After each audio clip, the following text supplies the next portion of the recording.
Hello everyone, this is Mayur Agrawal and welcome back to your favorite YouTube channel Maths with Mayur. Today we are discussing last question of exercise 3.1 of class 8 NCERT and the name of the chapter is Understanding Quadrilaters. Understanding quadrilaterals का आज हम exercise 3.1 का last question discuss कर रहे हैं। इससे पहले हम इसके 6 क्वेश्चंस को ऑलरेडी डिस्कस कर चुके हैं। अगर आपने वो वीडियो अभी तक नहीं देखी है then you may go through with this. Okay, now सबसे पहला जो पार्ट है इस क्वेश्चन नंबर 7 का, इट इज़ ये आपकी फिगर है। इस फिगर में आपको एक ही ट्रायंगल इस तरीके से गिवन है जिसमें आपको एक एंगल 30 गिवन है, एक 90 और आपको एक ये हमको इस तरीके से x, y एंड z का वैल्यू फाइंड इसमें करना है। x, y और z का वैल्यू फाइंड करना है।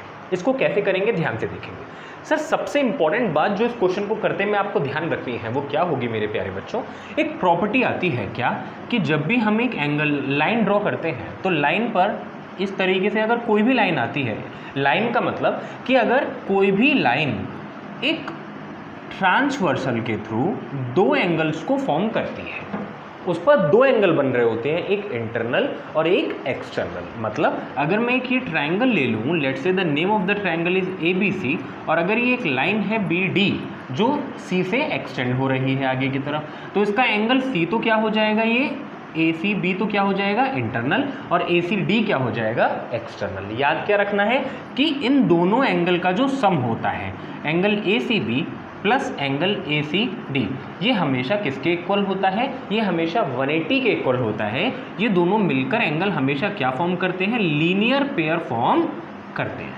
क्या करते हैं मेरे बच्चों, लीनियर पेयर फॉर्म करते हैं। तो क्या आपको लीनियर पेयर समझ में आ गया नहीं है? लीनियर पेयर बेसिकली क्या होता है कि अगर हम एक लाइन पर कोई भी ट्रांसवर्सल डालते हैं, जैसे ये एक लाइन पर एक ही ट्रांसवर्सल कहते हैं इस लाइन को जो उस पर आती है, तो उस पर बनने वाले जितने भी एंगल होते हैं उन सब का जो सम होता है इट इज़ ऑलवेज 180 डिग्री। इनको कहा जाता है लीनियर पेयर।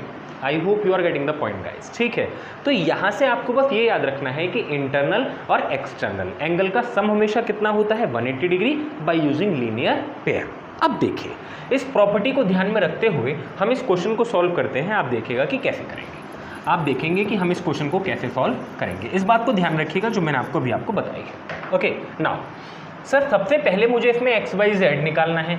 तो देखो, क्या मैं अगर मैं इस ट्रायंगल को नाम दे दो, चलो कुछ भी PQR, ओके PQR दे दिया, इसको दे दो, इसको कह दो A B और इस लाइन को कह दो C। ओके, नाउ पहले आप देखो जरा एक बात कि क्या ये 90 degree plus angle x, 90 degree इसका सॉल्यूशन हम लोग कर रहे हैं।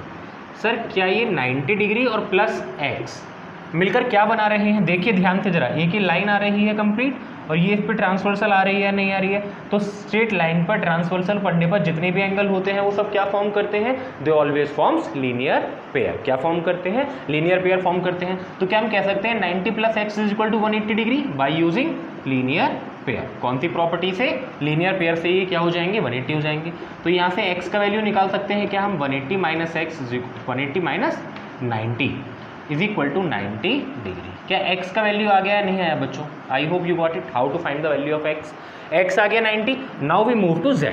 ओके, z क्या 30 और z, देखिए ध्यान से देखेंगे, एक लाइन जा रही है स्ट्रेट लाइन, क्या इस पर ये ट्रांसवर्सल आ रही है या नहीं आ रही है? तो क्या मैं कह सकता हूँ कि इसके सेकेंड पार्ट में कि 30 plus z is equal to क्या फॉर्म कर रहे हैं आपस में यहाँ ये 180 डिग्री। तो what will be the value of z over here, 180 minus 30 is equal to 50 degree. क्या z का वैल्यू भी आ गया या नहीं आया बच्चों? I hope you got it. We have find the value of x and z। बात समझ में आ रही है या नहीं आ रही है? Now can we find the value of y from here also like this. क्या हम y का वैल्यू भी निकाल सकते हैं? आप कहेंगे सर मुश्किल है थोड़ा, यहाँ पर तो कोई एंगल गिवन है ही नहीं, वरना हम क्या करते हैं, ये वाला angle plus y is equal to 180 degree same. तो हम इसको कैसे करेंगे मेरे प्यारे बच्चों, सबसे पहले आपको इस एंगल को फाइंड करना पड़ेगा। सबसे पहले आपको इस एंगल को फाइंड करना पड़ेगा। मैं इसके आगे इसके लिए यहाँ लिख देता हूँ। कैसे करेंगे, देखिए क्या ट्रायंगल बन रहा है PQR, in triangle PQR, triangle के सारे एंगल का सम कितना होता है हम जानते हैं, the sum of all the angle of a triangle is always equal to 180 degree. Triangle के सारे एंगल का सम कितना होता है, angle P plus angle Q plus angle R की वैल्यू किसके इक्वल हो जाएगी? सर हम जानते हैं 180 होता है, the sum of all the angle of a triangle, हम पढ़ चुके हैं इससे पहले एक्सरसाइज में। एंगल P की वैल्यू कितनी है 90, Q की वैल्यू कितनी है 30, R मुझे निकालना है, यस और no, we need to find the value of R। तो यहाँ r is equal to 180 degree, 9320 plus r is equal to 180 degree. यहाँ से वैल्यू ऑफ r निकल के आ गई या नहीं आई? r विल बी 180 माइनस 120, तो यहाँ से एंगल r का वैल्यू हो जाएगा आपके पास 60 डिग्री। इज इट क्लियर और नॉट प्यारे बच्चों? क्या r आ गया 60 डिग्री? आ गया नहीं आया यार? अब अगर r आ गया तो बस क्या हुआ sir, 60 plus y is equal to 180 degree, again by using the same property linear pair. I hope you are getting the point guys. तो यहाँ से y की वैल्यू क्या आ जाएगी, 180 minus 60 is equal to 120 degree. Is it clear और not मेरे प्यारे बच्चों? क्या ये बात आपको समझ में आ गई या नहीं आई? I hope you all got it, आपको समझ में आ गया होगा। That is how we can find the value of x, y and z। इस तरीके से हम x, y और z की वैल्यू को फाइंड कर सकते हैं। ठीक है, चलिए अब देखते हैं क्वेश्चन नंबर 7 की तरफ। इसका सेकंड पार्ट देखेंगे जल्दी से, क्या है वो। दैट इज हाउ आपकी एक्सरसाइज पूरी फिनिश हो जाएगी। ओके, जल्दी से देखेंगे एक बार कि how can we do this question. अगर आपने अभी तक प्रीवियस क्वेश्चंस को नहीं देखा है तो एक बार पुरानी वीडियोस को जाकर देखिए, आपको वो सारी एक्सरसाइज कम से कम क्लियर हो जाएगी। आज मैं कोशिश करूंगा कि आपकी आगे की एक्सरसाइज को भी जल्दी से फिनिश कर सकूं। अब हम इसका सेकंड पार्ट डिस्कस कर रहे हैं। सेकंड पार्ट का फिगर मैं जल्दी से ड्रॉ कर देता हूं यहाँ पर। सेकंड पार्ट का फिगर आपका कुछ इस तरीके से जा रहा है। यस, कुछ इस तरीके से आपका सेकंड पार्ट का फिगर है। आपको यहाँ गिवन है angle Z, it is 60, it is 120, it is 80. Yes na? Yes, 60, 120, 80. It is x, it is y and here it is w. ये कुछ हमको इस तरीके से फिगर गिवन है। We need to find the value of, हमसे पूछा क्या है इसमें निकलवाने के लिए, find x, y, z and w। ये चारों चीज़ें हमें इसमें निकालनी है।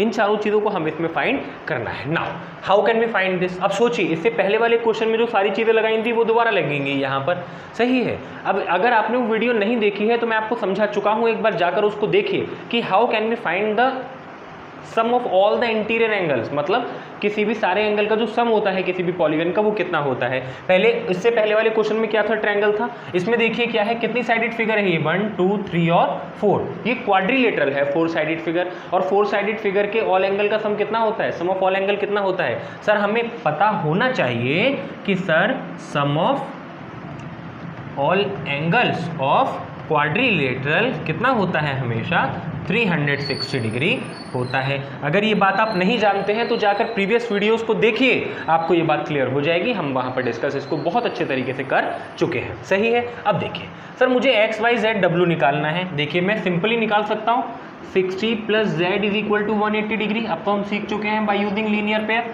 एक लाइन आ रही है, उस पर ट्रांसवर्सल आ रही है, यस और नो। तो यहाँ से z का वैल्यू क्या हो जाएगा बच्चों, 180 minus 60 is equal to 120 degree, yes और नो। क्या एक वैल्यू आ गया z का? Now can we find the value of y like this? हम y का भी वैल्यू निकाल सकते हैं। 80 plus y is equal to 180 again. यहाँ से y का वैल्यू क्या आ जाएगा, 180 minus 80 is equal to 100 degree. I hope you are getting the point और नॉट गाइस। आपको समझ में आ रहा होगा। y आ गया, क्या हम x भी निकाल सकते हैं यहाँ से? क्या यस सर, बिल्कुल निकाल सकते हैं। 120 plus x is equal to 180 degree. Again linear pair, ठीक है। प्रॉपर्टी आप लगा सकते हैं, यहाँ पे लिखनी है आपको property by using linear pair. यहाँ से x का वैल्यू कितना आ जाएगा, it will be 180 minus 120 is equal to 60 degree. क्या x का वैल्यू भी आ गया, नहीं आया? Now we need to find the value of w। अब w कैसे निकालेंगे? अब तो हमें आता होगा, अब आप निकाल सकते हैं या नहीं निकाल सकते हैं? देखिए सर, क्या हम इन सारे एंगल का सम निकाल सकते हैं या नहीं निकाल सकते? पहले इस पॉइंट को निकाल लेंगे। इसको चलिए मैं कह देता हूँ, लेट से यहाँ पर a। तो पहले हमको a निकालना है। a की वैल्यू कैसे निकाल सकता हूँ मैं, बताइए सर? हम जानते हैं सारे एंगल का सम कितना होता है, 360 डिग्री। तो 60 plus 80 plus 120 plus angle a is equal to 360 degree, yes और नो गाइस? तो ये कितना हो जाएगा, 8 6 14 14 16 260। तो it will be 260 plus angle a is equal to 360 degree, yes और नो गाइस? ठीक है, तो एंगल a का वैल्यू यहाँ से कितना आ जाएगा, 360 minus 260, angle a is equal to आ गया आपके पास 100 डिग्री। क्या एंगल a की वैल्यू आ गई या नहीं आई, 100 डिग्री? बस अब तो क्वेश्चन खत्म हो गया। 100 plus w is equal to, यहाँ से w क्या हो जाएगा इसमें? सर w का वैल्यू अगर हम निकालना चाहें, जब हमारे पास a आ गया, तो now we can set a plus w is equal to 180 degree, again by using linear pair. I hope you are getting the point और नॉट गाइस? तो यहाँ से w, a का वैल्यू कितना है, a का वैल्यू रख दीजिए। तो it is 100 plus w is equal to 180 degree, और यहाँ से w का वैल्यू आ जाएगा हमारे पास 180 माइनस 100, W आ गया यहाँ पे आपके पास 80 degree. That is how this question is to be done. That is how we can find the value of x, y, z and w. I hope you guys got it. सबसे important बात इसमें आपको समझ में आ गई या नहीं आई मेरे प्यारे बच्चों? Thank you.